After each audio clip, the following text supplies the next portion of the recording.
Multithreading is a great way to speed up how your application processes its workload. But multithreading is not just a silver bullet. It doesn't work for necessarily everything. You have to have a workload that can actually be broken up into multiple pieces and parallelized. And that means that basically they can run in parallel. I'll give you an example of a workload that can't be parallelized. Driving from Los Angeles to New York City takes about 40 hours. It's about 2,700 miles.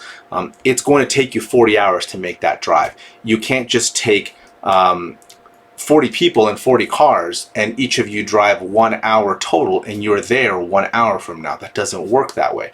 And so that's an example of something that just can't be parallelized. You're going to have to spend that whole time driving all the way there.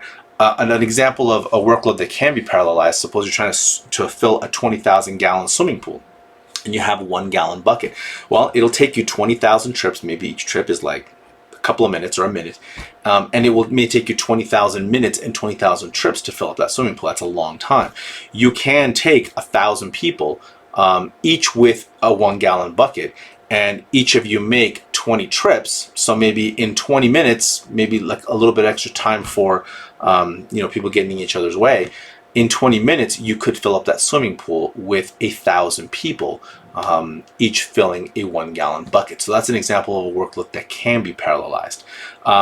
And so there's a lot of complexities and there's a lot of cool stuff, a lot of complexities that comes with concurrency and multi-threading, because you might have, you might have a process that is writing to an object or making changes to an object while another process is trying to read that object. So whereas you won't have issues if you've got like 15 threads that are all reading from an object that is not changing, that's not really a problem.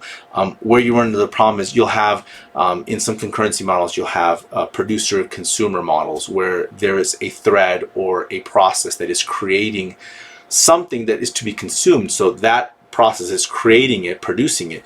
And then you have other processes that'll be consuming that. You could be producing batches of data to be processed, and another thread or other threads are picking those up off the queue or picking those up off the pool and then processing them.